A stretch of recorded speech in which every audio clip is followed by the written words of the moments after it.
Tidak tersedianya akses jalan memadai membuat harga gabah di Desa Negari Kelungkung anjlok sebesar 50% dari harga pasar. Ironisnya kondisi ini berlangsung selama puluhan tahun.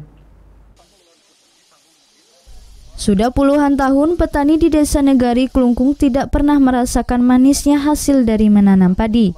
Pasalnya harga gabah yang mereka jual selalu anjlok akibat minimnya akses jalan. Untuk membawa gabah, petani harus melewati sebuah jurang terjal yang diapit aliran sungai. Sebagian dari petani pun sempat menyiasati kondisi ini dengan membuat derek yang diikat di atas pohon.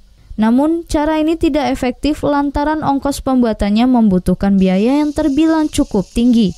Petani pun berharap pemerintah membuatkan jembatan penghubung agar proses distribusi gabah berjalan lancar. Harapan petani di sini biar ada fasilitas jalan untuk bisa menyeberang ke sebelah gitu. Dari nenek moyang udah keadaannya begini. Tambah hujan-hujan lagi. Apalagi seperti sekarang ini musim hujan. Ya. Jalan becek, kadang-kadang banyak yang terpleset waktu gini bawa hasil panennya. Sementara Dinas Pertanian Kelungkung mengimbau pihak desa untuk mengajukan permohonan berupa proposal pembuatan jembatan ke Dinas Pekerjaan Umum. Positif dalam artian kan harus proposal dari Subak, nanti kita verifikasi persyaratannya dipenuhi atau tidak, nanti kita usulkan. Sekarang kita nunggu proposal dulu, nanti kira-kira volumenya berapa, kalau memungkinkan di anggaran perubahan mungkin kita upayakan, karena waktu untuk anggaran perubahan ini masih ada sampai bulan Juni 2018.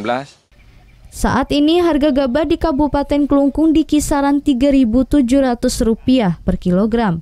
Namun di Desa Negari harga gabah turun drastis hingga 50% dari harga normal. Tim Liputan melaporkan untuk NET.